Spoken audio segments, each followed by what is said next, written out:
Good evening, friends.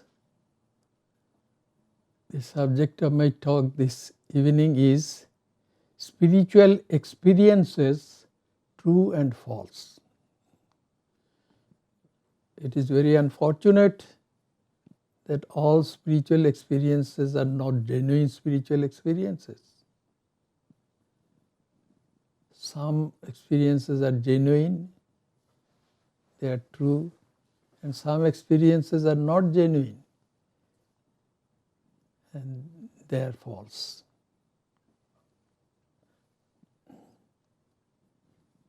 I remember a playmate of me when I was a young boy. He used to come and play with us. He lived in our own neighborhood. His name was Jhunu. He was a good person. In fact, my father, who was in that city, brought some of his villagers. Those villages were far away in Bengal, and we are living in the city called Shillong, which was the capital of the state of Assam. And so he brought some of the villagers to the city of Shillong and provided jobs for them.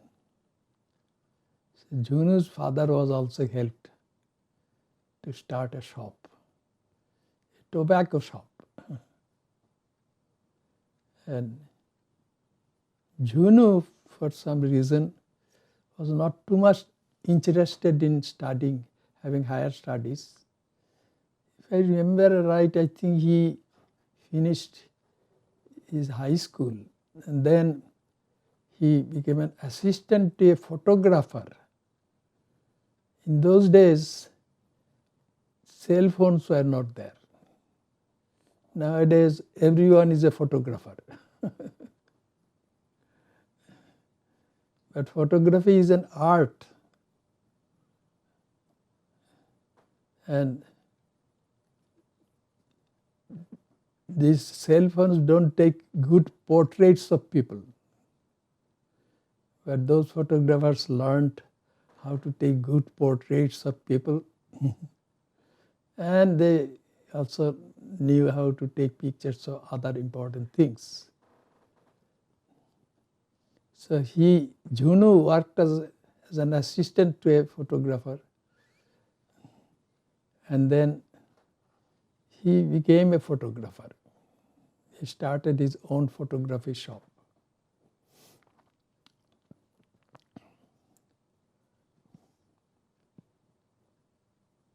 Junu was a good-natured person. His father was also a very good person.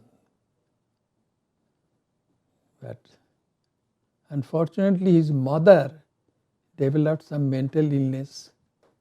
That's why she had to be institutionalized. She had to be sent to a particular home where she would get treatment. And we were sorry that Junu's mother was mentally ill. And Junu one day came to me and said that he had become a disciple of some holy man. Unfortunately, the holy man most probably was one of those questionable holy men.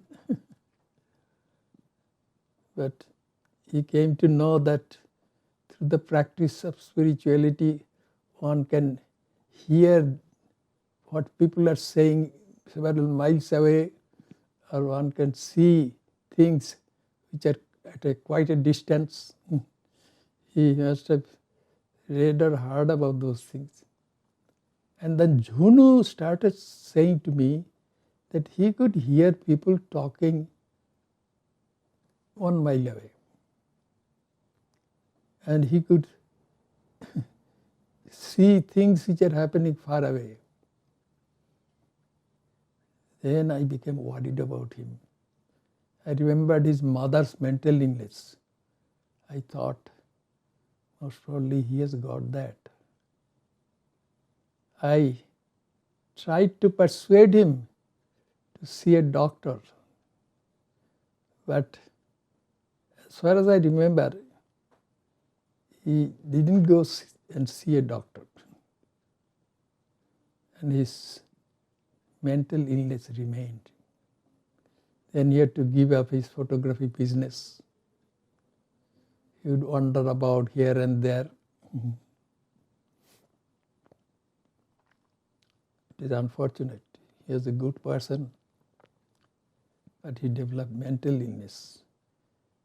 Thinking that those are his spiritual experiences, which of course they were not.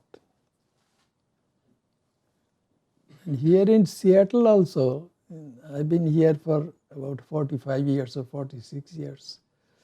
And the monastic order sent me here to assist Swami Vivedishananda, a saintly monk who had started this Vedanta society in Seattle.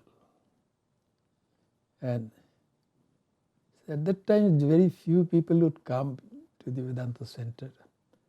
And one of them who came was well educated. He was a fine person otherwise. Then, after some years, he started claiming that he was the messenger of Jesus Christ.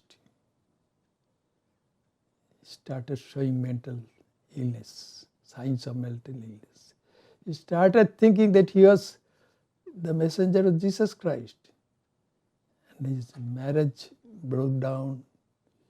And eventually, I am sorry to say that he committed suicide.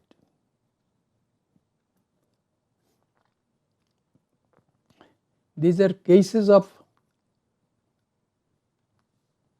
faulty or false spiritual experiences.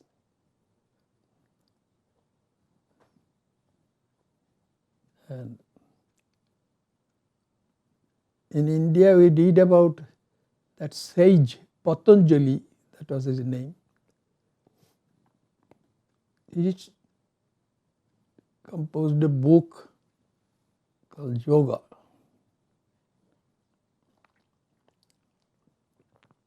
How to concentrate and control the mind, bring the mind under control. That was the subject matter of that book. Yoga's chitta vritti nirodha. That means all the mental thoughts, they should be brought under control. And his book was a very reliable book. And there he mentioned something which is very important, considered important in Hindu tradition. That is, in Hindu tradition, it is believed that divinity is inside us somewhere, sleeping. It is not manifested fully. And where is that divinity located? That's divine spirituality. And it is believed that at the bottom of the spine, a person's spiritual power remains asleep. It is like a snake which is in hibernation. The snakes fall asleep during certain times of the year. This spirituality is hidden and sleeping, as it were. And the backbone, they say, is in yoga, it is said, the backbone has three very fine channels passing through it. The right channel is called Pingala channel and the left channel is called Ida channel. And there is another channel which passes through the center of the backbone. That is called Sushumna channel. But the Ira channel and Pingala channel, through them our energy can pass. But Sushumna channel is closed at the bottom of the backbone.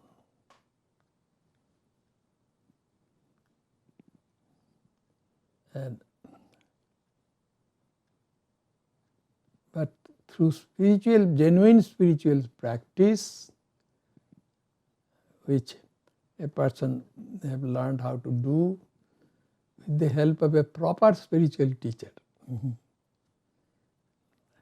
then a person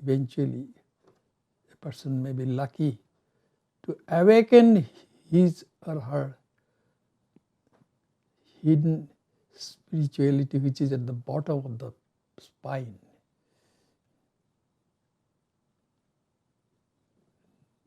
That is called Muladhara.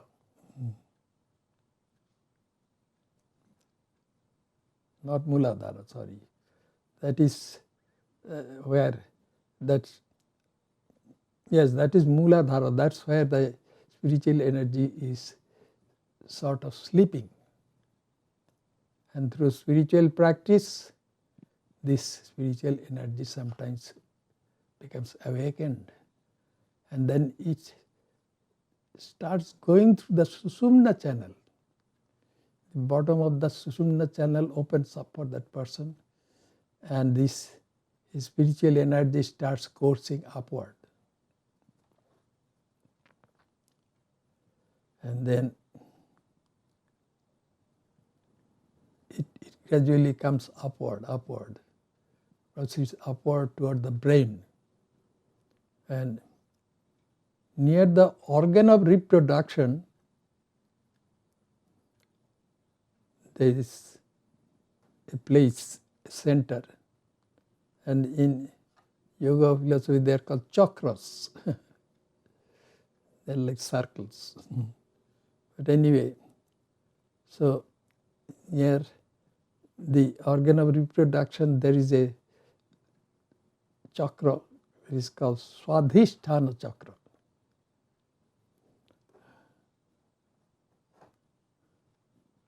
When the Kundalini power,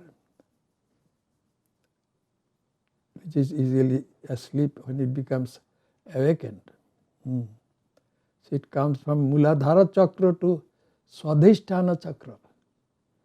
And then the person in whom this is happening has some special experiences.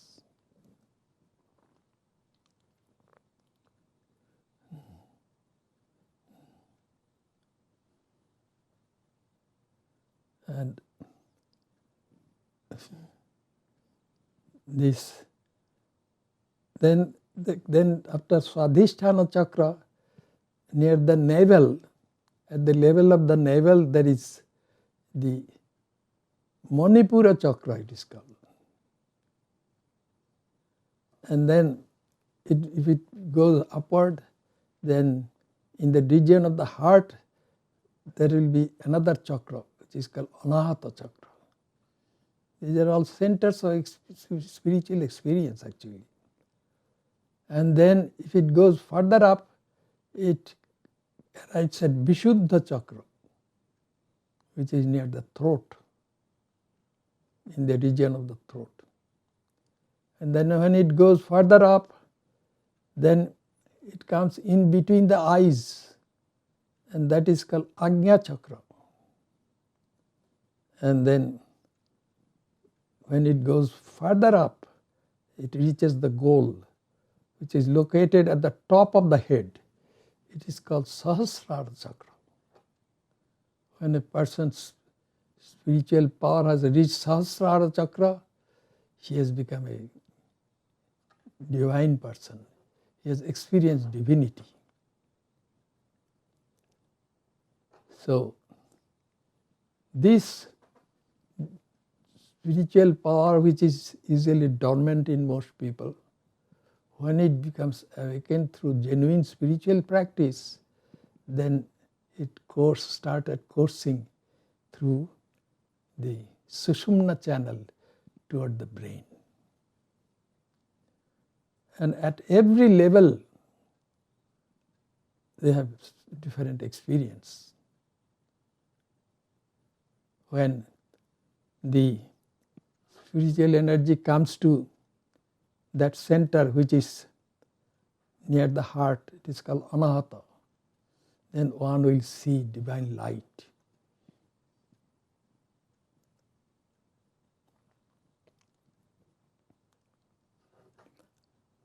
And then when it will come to the level of the heart, yes, one will see light. Then when it will come to the level of the throat, then one will like to talk about God only, or one would like to hear about God only. Other kinds of talk don't appeal to that person. And then when the spiritual energy comes to that center which is in between the eyes, called Agya Chakra, and one has the vision of divinity. And then when it goes further up to the Sahasrara Chakra, located at the top of the head, that person has become one with divinity. That is the highest achievement, spiritual achievement. One whose spiritual energy has reached there becomes divinity. It is also called Nirvikalpa Samadhi or Sampargyata Samadhi. Those terms are sometimes used to mean that. And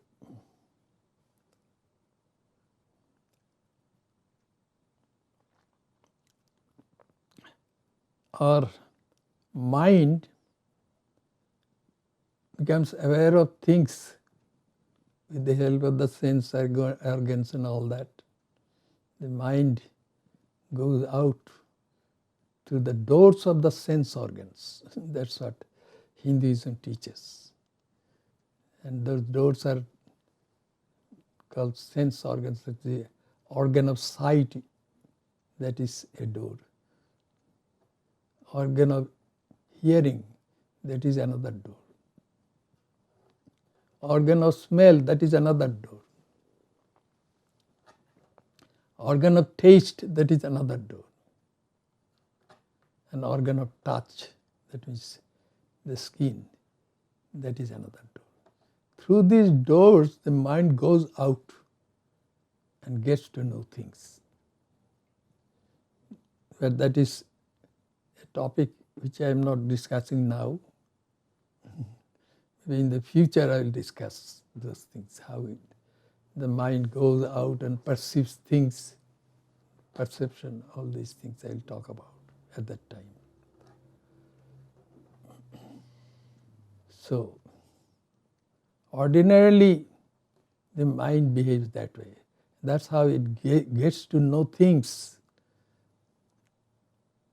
And gets to know things in a world which is mental space, we call it, Chittakasha. And when the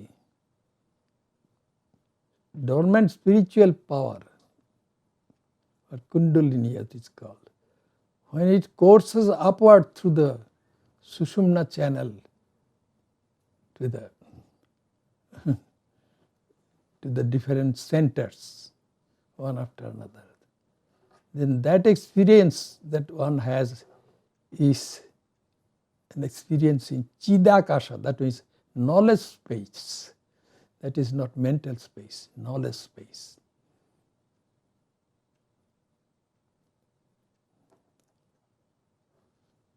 So, genuine spiritual experiences happens in the knowledge space, not in the mental space.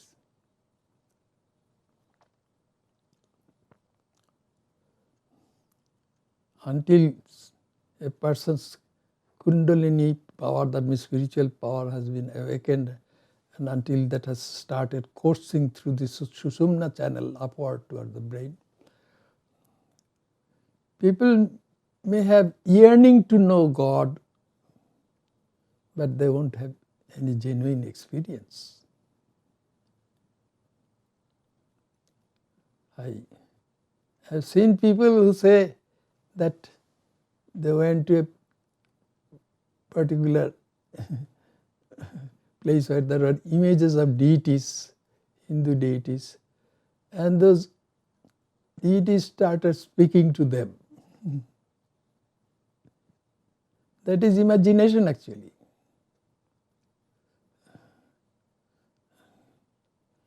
And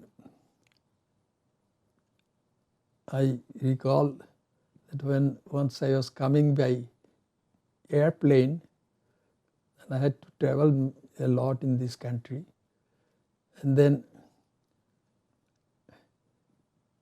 my seat was near the front part of the airplane, and then a little girl was made to sit next to me by her parents. The parents had their seats behind me, and that little girl sat there, and a belt was fashioned around her, a special belt. She was a little girl, and she had a large doll with her. And when the plane took off, the sound of that sound and all that started making that girl scared, but she held on to that doll and hugged the doll, and she started talking to the doll, and her fear was gone. The dog was real to her. Through imagination, such things happen. Sometimes people imagine that some deity has spoken to him or her. But that is imagination only. It is better than anything else because it is connected with one's yearning to experience divinity.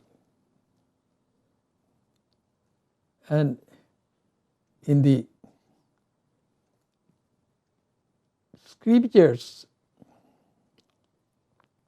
it is mentioned that when the Kundalini, that power, that sleeping power, when it becomes awake and it starts going upward through the Sushumna channel, then tears may come to the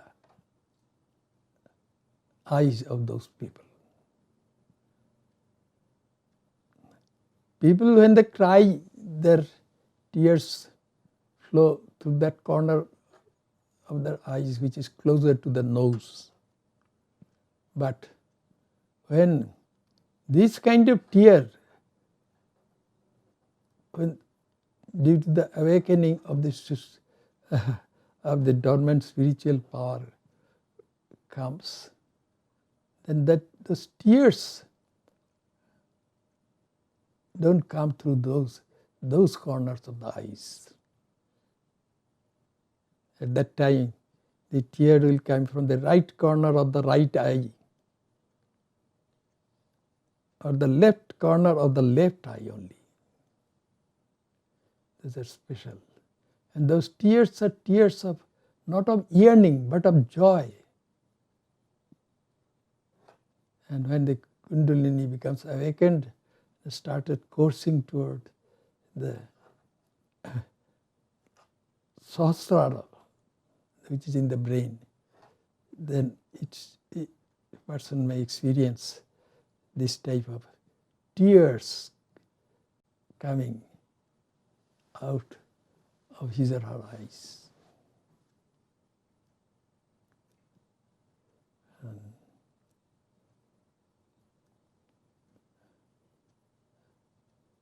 there are people who cry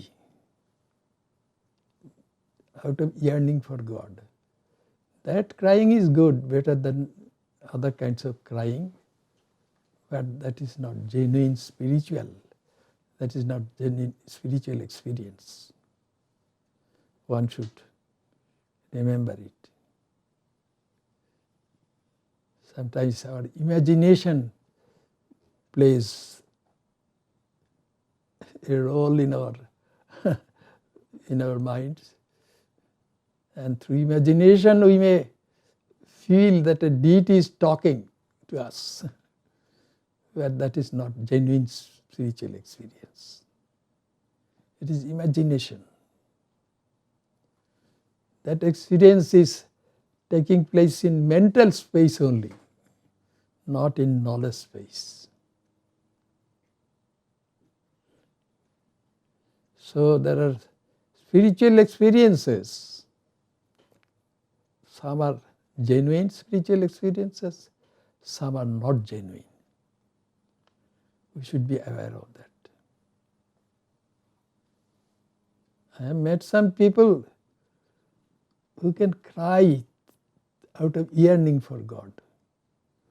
But that crying is, and the tears that will come, those tears will be quite different from the tears that will come out of his eyes or their eyes when their kundalini will become awakened and will start coursing toward the brain.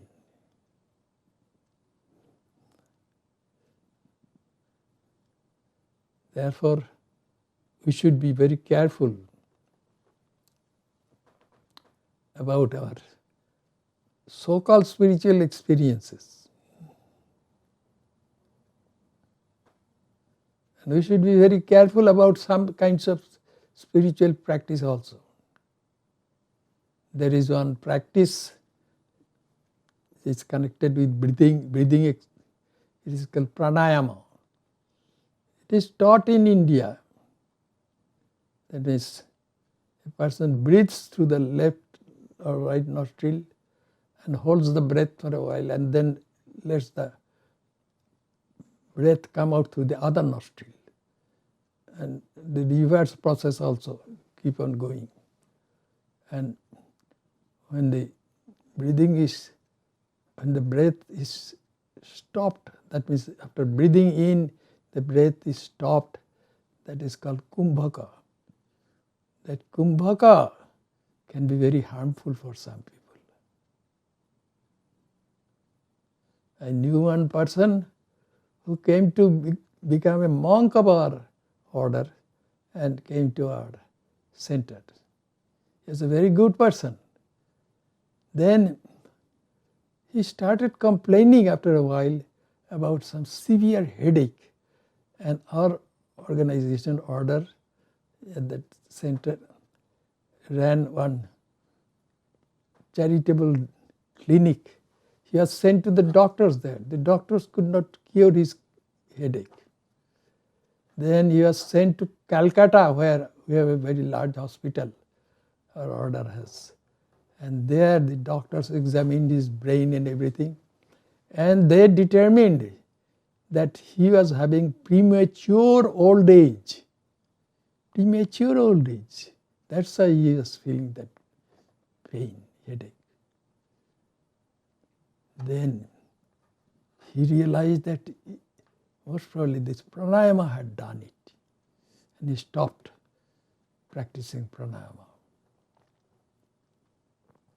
Then gradually his pain went away.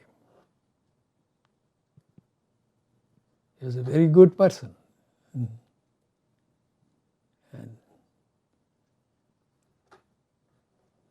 But